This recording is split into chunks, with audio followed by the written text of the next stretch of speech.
नमस्कार।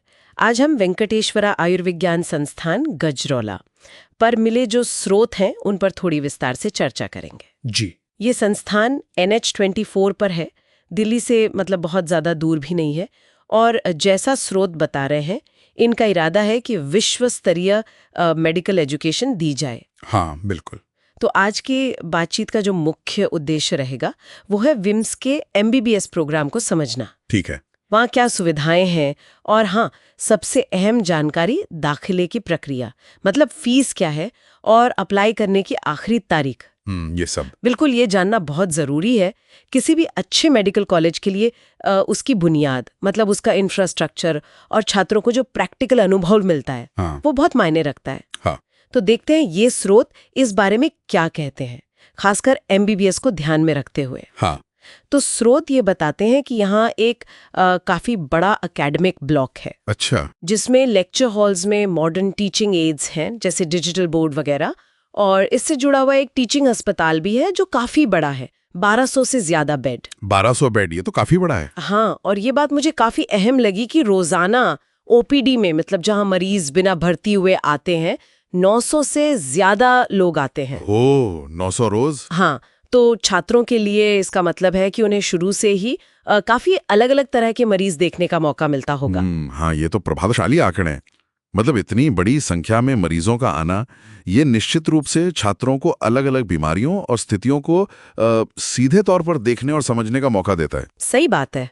ये सिर्फ किताबी ज्ञान नहीं है, ये तो असल दुनिया का अनुभव है जो एक डॉक्टर बनने के लिए मतलब अमूल्य है। बिल्कुल। और साथ में, जैसे आपने कहा, आधुनिक डायग्नोस्टिक विंग भी है, CT स्कैन, एक्सरे और ऑपरेशन थिएटर वगैरह। हाँ, तो छात्रों को आज की जो मेडिकल टेक्नोलॉजी है उससे भी वो रूबरू होते हैं। और लाइब्रेरी की भी बात है। एक सेंट्रल लाइब्रेरी है जिसमें किताबें तो हैं ही, साथ में डिजिटल रिसोर्स भी हैं। आजकल ये कितना जरूरी हो गया है ना। बेहद जरूरी है। मतलब मेडिकल साइंस तो लगातार बदल रहा है, और ये जो डिजिटल संसाधन है ये छात्रों को लेटेस्ट रिसर्च और जानकारी तक तुरंत पहुंचने में मदद करते हैं। सही कहा। ये सिर्फ परीक्षा पास करने के लिए नहीं है, बल्कि आगे पूरी जिंदगी सीखने की आदत डालने के लिए भी जरूरी है। बिल्कुल, ये सब सुविधाएं जानना तो ठीक है, लेकिन कोई भी छात्र या उनके परिवार वाले, उनके लिए ये जानना भी बहुत जरूरी होता है कि भाई इसका आर्थिक पहलू क्या है। हाँ हाँ, वो तो सबसे पहले पूछते हैं।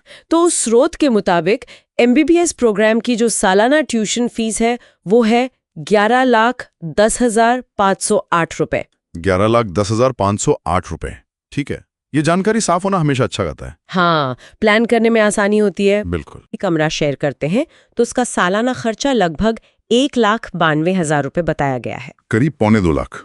ठीक है। और कुछ और भी सालाना शुल्क है, अन्य खर्चे, वो करीब 94,160 रुपीस है। अच्छा, करीब 94,000। और तो मतलब ट्यूशन फीस के अलावा रहने और बाकी चीजों का खर्च भी ध्यान में रखना होगा। हाँ, बिल्कुल। ये पारदर्शिता अच्छी बात है जो भी अप्लाई कर रहे हैं उनके लिए। हाँ, और अब वो जानकारी जिस पर फौरन ध्यान देने की जरूरत है। हाँ। स्रोत साफ तौर पर कहते हैं कि दाखिले अभी खुले हैं और आवेदन करने की, अप्लाई करने की आखिरी तारीख 28 जुलाई 2025 है। 28 जुलाई 2025। ये तारीख तो नोट कर लेनी चाहिए। हाँ, ये बहुत जरूरी है। बिल्कुल, आखिरी तारीख पता होना जरूरी है ताकि कोई मौका हाथ से ना जाए।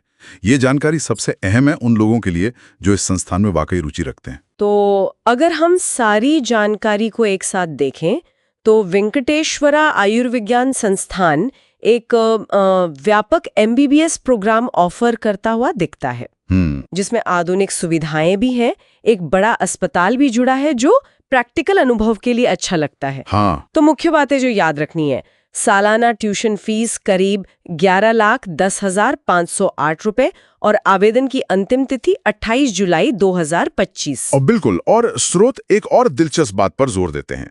वो कहते हैं कि संस्थान का लक्ष्य सिर्फ डिग्री देना नहीं है। अच्छा। बल्कि ऐसे डॉक्टर तैयार करना है जो सक्षम, नैतिक और दयालु हों। मतलब ये सिर्फ अकादमिक पढ़ाई से आगे बढ़कर एक हॉलिस्टिक, एक समग्र दृष्टिकोण की तरफ इशारा करता है। हाँ, ये अच्छी बात है। ऐसा लगता है कि पाठ्येतर गतिविधियों और एक सुरक्षित कैंपस माहौल को भी ये लोग अहमियत देते हैं। सही कहा।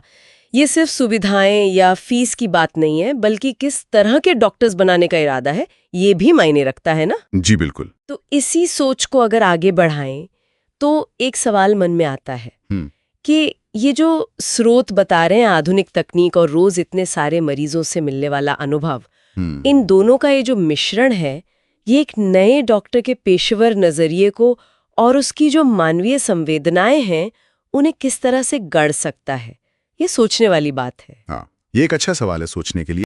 और अगर कंफ्यूज हो रहे हो इस पूरी प्रोसेस में, तो ऑर्किड एजुकेशन गुवाहाटी है ना। यहाँ से पाओ सही गाइडेंस, मैनेजमेंट और स्टेट सीट्स तक हर जगह पहुँच आसान बनाए। Contact details in description.